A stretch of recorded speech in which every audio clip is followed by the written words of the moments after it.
I never expected my family to turn their backs on me, but standing in my Uncle Robert's opulent dining room that fateful Sunday evening, I watched it happen in real time. The crystal chandelier cast harsh shadows across their faces as they sat in judgment. My recent divorce papers spread across the mahogany table like evidence at a trial. My name is Victoria Chen Wilson, and at 32, I had committed the ultimate sin in my family's eyes.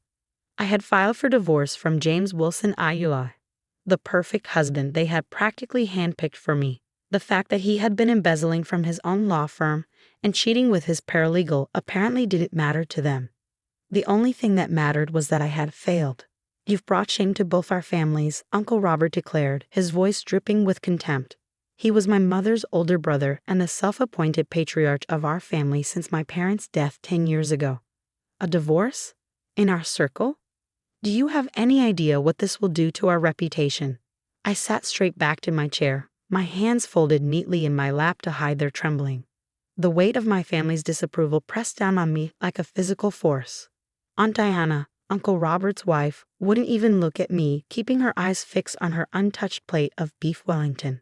James was stealing from his firm, I said quietly. He was going to drive us all down with him when he got caught. I had to protect myself. Protect yourself? My cousin Michael, Uncle Robert's oldest son, scoffed. You should have stood by your husband. That's what family does. The irony of his statement wasn't lost on me. Family sticks together, unless you're the one who needs support, apparently. The charges against James are just allegations. Uncle Robert waved his hand dismissively. His father assured me it's all a misunderstanding. Nothing that couldn't have been handled quietly within the family. But now, with this divorce, you've made it public. Made us all look foolish. I took a slow sip of water, trying to maintain my composure. They didn't know about the evidence I had gathered over the past year. The suspicious transfers, the hidden accounts, the late-night meetings. They didn't know that I had already turned everything over to the SEC. James wouldn't be walking away from this one, no matter how many strings his father tried to pull. I didn't make this decision lightly, I said. I spent months trying to fix things, trying to convince James to come clean. He refused. And now you've ruined everything. Uncle Robert suddenly slammed his fist on the table, making the fine china rattle. 10 years we spent building the relationship with the Wilsons. 10 years of carefully planned business dealings and social connections. All destroyed because you couldn't keep your marriage together. The truth was, my marriage to James had been arranged more like a merger than a relationship. Our families had similar social standing, similar aspirations. The Chens were old money, with roots in international shipping and real estate.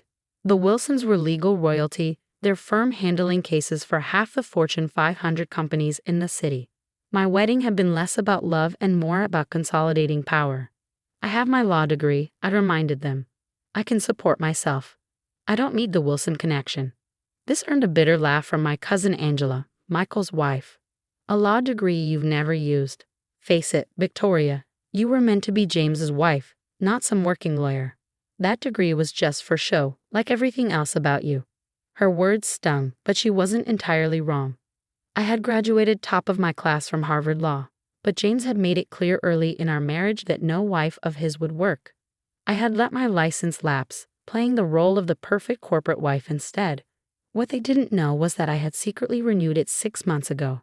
As soon as I discovered James' illegal activities.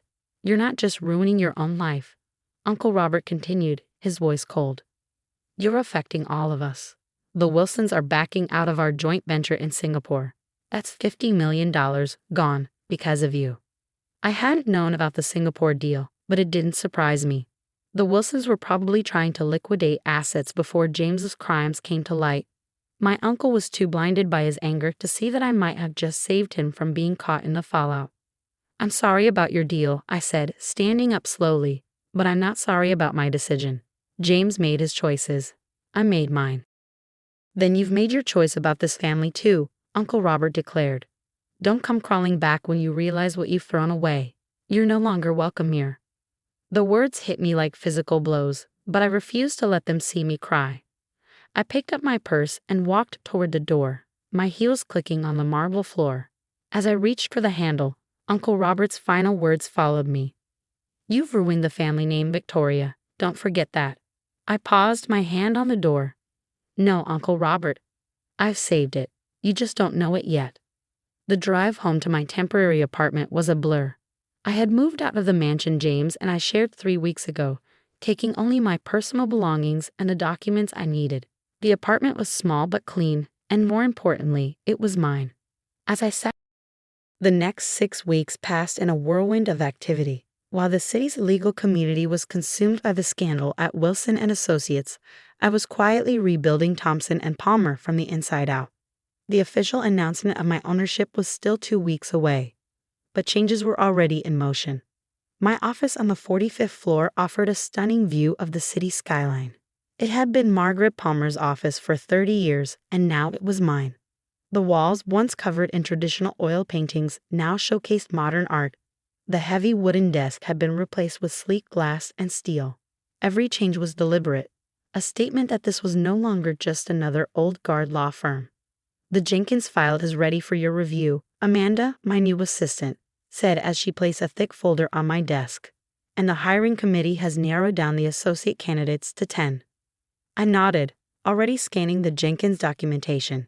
It was a complex corporate merger, exactly the kind of high-stakes case that would have gone to Wilson and Associates in the past. Now, with James's firm hemorrhaging clients, cases like this were landing on my desk. Schedule interviews with the top 5 candidates, I told Amanda, and get me the latest updates on the Wilson investigation. She hesitated. There's something else. Your cousin Michael tried to schedule a meeting this morning. He didn't know you were the owner, of course. He just asked for an appointment with a managing partner. My hand stilled over the papers. Michael, Uncle Robert's golden child, wanting a meeting. Interesting. What did he want? He wouldn't say specifically, but he mentioned it was about Chen Global's legal representation. Of course. Chen Global was Uncle Robert's shipping company, and Wilson and Associates had handled their legal affairs for the past decade. With James's firm imploding, they would need new representation. Schedule him for next Thursday, I said after a moment's consideration. Don't mention my name. After Amanda left, I pulled up the latest news about Wilson and Associates. The headlines were brutal. Senior partner arrested in massive fraud scheme. Wilson and Associates faces client exodus. Legal dynasty in crisis. James had been arrested 2 weeks ago, let out of his office in handcuffs. His father, James Wilson Jr., had suffered a minor heart attack upon learning the extent of his son's crimes. The firm was bleeding clients and partners daily. My phone buzzed with a text from Kate. Have you seen the latest? Your ex-father-in-law just stepped down as managing partner. Firm's in chaos. I hadn't just seen it, I had orchestrated much of it. After turning over the evidence to the SEC, I had quietly reached out to several key partners at Wilson and Associates, offering them positions at my firm. 3 had already accepted, bringing their major clients with them. The irony wasn't lost on me. Uncle Robert had accused me of destroying family connections, but he had no idea that his precious Wilson alliance was doomed anyway. By filing for divorce when I did, I had actually protected our family from being dragged down with them. A knock on my door interrupted my thoughts. It was David Thompson, one of the firm's senior partners and Margaret Palmer's right hand before her retirement. Victoria, do you have a moment? He asked, closing the door behind him. We need to discuss the Chen Global situation. I gestured for him to sit. David had been skeptical when Margaret announced me as her successor, but he had come around quickly once he saw my vision for the firm. Michael Chen trying to schedule a meeting. I asked. He nodded. They're in trouble, Victoria. Word is that the Singapore deal's collapse was just the beginning. With the Wilsons pulling out of all joint ventures, Chen Global is facing some serious contractual issues. I leaned back in my chair, processing this information. How serious? Serious enough that they're looking at a potential class action lawsuit from their investors. The Wilsons have structured most of their international deals. Now those deals are falling apart. This was worse than I had expected. Uncle Robert's pride and stubbornness had led him to tie his company too closely to the Wilsons. Now he was paying the price. What's your take on this? I asked David. He spread his hands. Professionally, it's a huge opportunity. Chen Global is exactly the kind of client we want. Personally, he gave me a knowing look. They're your family. It could get messy. I stood and walked to the window, looking out at the city below. Family stopped being a consideration when they turned their backs on me. And when they find out you own the firm? A small smile played at my lips. Then they'll learn that the niece they disowned is their only hope of saving their company. The next week passed quickly. I reviewed the Chen Global documents David had gathered, and the picture wasn't pretty. Uncle Robert had entangled his company so deeply with Wilson and Associates that every deal, every contract, every international agreement was now suspect. Thursday arrived, and with it my cousin Michael. I watched on the security feed as he entered the lobby, looking every bit the entitled executive in his $1,000 suit. He had no idea he was about to walk into my office. Amanda showed him in exactly on schedule. I was sitting with my back to the door, looking out at the city. "Thank you for meeting with me," Michael began. "I understand you're the new managing partner off." He stopped abruptly as I turned around. The color drained from his face. "Victoria?" "Hello, Michael," I said calmly. "Please have a seat. We have a lot to discuss about Chen Global's legal troubles." He remained standing, his shock turning to anger. "What is this? Some kind of joke?" "Not at all. I'm Thompson and Palmer now. Have for the past 2 months, actually. But then you wouldn't know that, would you? Family's not speaking to me, remember." He sank into a chair, his arrogance replaced by disbelief. "Does Uncle Robert know?" "Not yet, but he will soon enough." I opened the file on my desk. "Now shall we discuss the class action lawsuit your investors are preparing? Or would you prefer to start with the SEC inquiry into your Singapore deal?" Michael's face went from pale to ashen. "How do you know about that?" "I know everything, Michael. Every deal you made with the Wilsons, every corner you cut, every regulatory line you danced across. The question is, what are you going to do about it?" He ran a hand through his hair, a gesture so reminiscent of our childhood that for a moment, I felt a pang of sympathy. "We need help, Victoria. Real help. Wilson and Associates is imploding. Our investors are panicking, and now the SEC. And you came to Thompson and Palmer because we're the only firm in the city with the resources and expertise to handle a case this complex." I finished for him. He nodded slowly. "Will you help us?" I let the question hang in the air for a moment. "That depends. Are you here on your own, or did Uncle Robert send you?" "He doesn't know I'm here," Michael admitted. He's not thinking clearly about everything that's happened." "You mean he's still too proud to admit he was wrong about the Wilsons, wrong about me?" Michael didn't deny it. We sat in silence for a moment, the weight of family history and recent betrayals hanging between us. Finally, I spoke. "I'll take a case, Michael. But on one condition. Uncle Robert deals with me directly. No intermediaries, no proxies. If he wants to save his company, he has to come to me himself. He'll never agree to that." I smiled, gathering up the files. "Then I guess we'll see just how much his pride is worth, won't we?" As Michael left my office, looking shell-shocked, I felt no satisfaction. This wasn't about revenge. It was about business. And maybe, just maybe, about teaching my family the lesson they had failed to learn. That sometimes, the person you underestimate the most is the one you should have feared all along.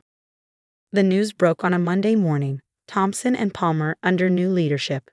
Victoria Chen Wilson takes helm of legal powerhouse. The announcement hit every major business publication in the city, complete with my professional headshot and a detailed account of my legal background. I was in a meeting with our corporate team when Amanda rushed in. "Your uncle is in the lobby," she said quietly. "He's demanding to see you. Security is trying to hold him back, but he's making quite a scene." I glanced at my watch. 9:30 in the morning. He'd made it exactly 45 minutes after the news broke before storming over. Faster than I'd expected. "Tell security to let him up," I said, standing, "and cancel my next appointment. This might take a while." The corporate team exchanged glances as they filed out. They'd all heard rumors about my family situation, but none of them had witnessed it firsthand, until now. Uncle Robert burst through my office door moments later, his face red with fury. He was still an imposing figure at 62, tall, broad-shouldered, and used to commanding every room he entered. But today there was something different in his bearing, a hint of desperation beneath the anger. "How dare you?" he thundered. "How dare you take over Palmer's firm without telling us?" I remained seated, projecting calm. "Good morning, Uncle Robert. I see you've read the announcement. Don't play games with me, Victoria. What is this? Some kind of revenge plot? Business, I replied simply. Nothing more. Thompson and Palmer was for sale. I had the resources to buy it, and I did. Just like you taught me, seize opportunities when they present themselves. He paced in front of my desk, agitation clear in every movement. And sending Michael back with that ultimatum. Forcing me to deal with you directly? Is that business too? Michael told you about our conversation, did he? I picked up a pen, portaling it between my fingers. Then you know my terms. If you want this firm to help Chen Global, you deal with me. No intermediaries. You're enjoying this, aren't you? He spat. Watching our company struggle while you sit in your fancy office, playing at being a lawyer. That stung, but I didn't let it show. Instead, I opened the file on my desk, the one containing all the details of Chen Global's precarious situation. Your company has lost 30% of its value since the Wilson scandal broke, I said, reading from the report. Your Singapore deal didn't just collapse. It exposed serious irregularities in your international operations. The SEC is asking questions. Your investors are preparing a class action lawsuit, and now, I looked up at him. Now you have no legal representation because you tied yourself too closely to a corrupt firm. The color drained from his face. How do you know all this? Because I'm good at my job, Uncle Robert. The job you and everyone else said I was too weak to do. The job that was just for show. I stood walking around my desk to face him directly. I'm not playing at being a lawyer. I am a lawyer, and right now, I'm your only hope of saving Chen Global. He sank into one of my visitor chairs, suddenly looking every bit his age. What do you want? Want? I want you to admit you were wrong. About me, about James, about everything. I want you to acknowledge that I saved this family from disaster by getting out when I did. And if I do, you'll help us? I shook my head. No, Uncle Robert. I'll help you either way because that's what a real professional does. But my help comes at market rates, and I won't be gentle about what needs to be done to fix this mess. For a long moment, he was silent.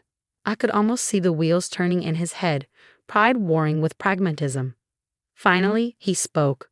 Your mother would be proud of you. The words hit me like a physical blow. He hadn't mentioned my mother in years, not since the accident that took both my parents. I turned away, linking back sudden tears. Don't, I said quietly. Don't use her memory to manipulate me. I'm not, he replied, his voice softer than I'd heard it in years. I mean it. She always said you were stronger than any of us knew. I should have listened. I took a deep breath, steadying myself. If we do this, things will change. Chen Global needs a complete overhaul. No more cutting corners, no more handshake deals, no more old boys network. Everything by the book. And the lawsuits. We'll handle them, but it won't be cheap. And it won't be easy. I returned to my desk, pulling out a contract. These are our terms.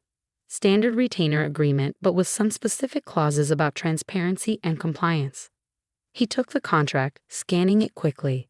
These fees are non-negotiable. I sat back down. You're not just paying for legal services, Uncle Robert. You're paying for salvation. Another long silence followed as he read through the document. Finally, he picked up the pen I left next to it and signed. For what it's worth, he said as he stood to leave, I am sorry. About everything. I nodded, not trusting myself to speak. As he reached the door, he paused. Will you come to Sunday dinner? Your Aunt Diana, she misses you. Let's focus on saving the company first, I replied. Family dinners can wait. After he left, I sat in my quiet office, looking at his signature on the contract. It wasn't forgiveness. Not yet. But it was a start. My phone buzzed with a text from Kate. Just saw your uncle leaving the building. You okay? I'm fine, I texted back. But the real work is just beginning. I picked up my desk phone. Amanda, get me the SEC files on Chen Global. All of them, and schedule a meeting with the corporate team for this afternoon. We have a company to save. The game had changed. I was no longer the disgraced divorcee, the family failure. I was Victoria Chen, managing partner of Thompson and Palmer, and I had work to do. 3 months after Uncle Robert signed the retainer agreement, I stood in front of Chen Global's board of directors, presenting our final restructuring plan. The room was tense, filled with nervous executives and anxious shareholders. Uncle Robert sat at the head of the table, looking years older but somehow more settled than I'd seen him in months. The SEC has accepted our voluntary disclosure, I explained, clicking to the next slide. With the implementation of our new compliance program and a settlement we negotiated, Chen Global can avoid criminal charges and maintain its trading status. A collective sigh of relief rippled through the room. We'd spent weeks negotiating with the SEC, laying bare every questionable deal, every irregular transaction. It had been painful but necessary. The cost, one of the board members asked. $50 million in fines and penalties, I replied, plus another $20 million to settle the class action lawsuit. But considering the alternative, bankruptcy and potential criminal charges, it's a win. Uncle Robert nodded slowly. And the restructuring? I clicked to the final slide. Complete separation from any Wilson-connected entities. New compliance officers in every division. Transparent reporting structures. And, I paused, meeting his eyes. A new board of directors. This was the part he fought hardest against but had finally accepted. Too many of the old board members were compromised by their connections to the Wilsons. They had to go. After the meeting, Uncle Robert asked me to stay behind. We stood by the floor-to-ceiling windows, looking out at the city skyline. The same view I had from my office, just from a different angle. You saved us, he said quietly. When everyone else was running for the hills, you stepped in and saved this company. I did my job, I replied. That's all. He turned to face me. No, it's not all. You could have let us fail. After how we treated you, no one would have blamed you. I thought about those painful months after my divorce, the family dinners I wasn't invited to, the holidays spent alone. I didn't do it for revenge, Uncle Robert, and I didn't do it for forgiveness either. Then why? Because it was the right thing to do. Because this company employs thousands of people who didn't deserve to lose their jobs over the Wilsons' crimes. And because I hesitated. Because Mom would have wanted me to. He reached out and squeezed my shoulder, the first physical contact we had in months. Sunday dinner is still at 6, he said. If you're interested. This time, I didn't deflect. I'll think about it. Later that evening, as I packed up my office, Kate stopped by. Heard the Chen Global presentation went well, she said, perching on the edge of my desk. How does it feel to be the family hero? I laughed. Hardly a hero. Just a lawyer doing her job. A lawyer who now runs the city's top firm, she pointed out.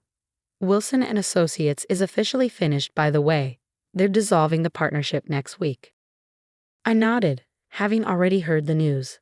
James's father had retired to Florida, the remaining partners had scattered to other firms, and James himself was facing 10 years in federal prison. You know what's funny?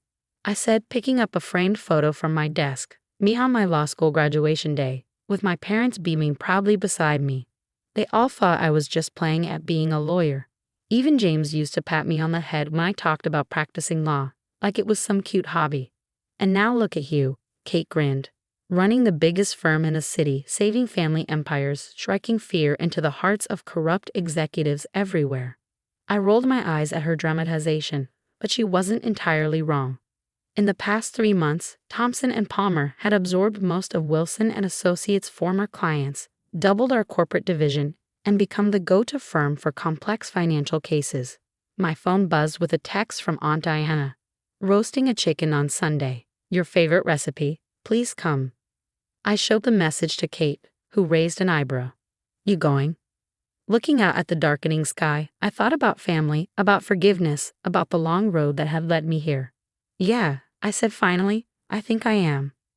Because sometimes success isn't just about proving others wrong. It's about being strong enough to let them be right about you again. But first, I added, picking up a thick file from my desk, I have a merger to review. Kate laughed and headed for the door. That's the Victoria I know. Always putting work first. Not always, I called after her. Just until 7. Then I'm leaving early. She turned back, surprise, hot date. I smiled, thinking of the quiet evening ahead. No, just dinner with myself. In my own apartment, paid for with my own money, earned by my own work. Because that more than anything was what victory felt like.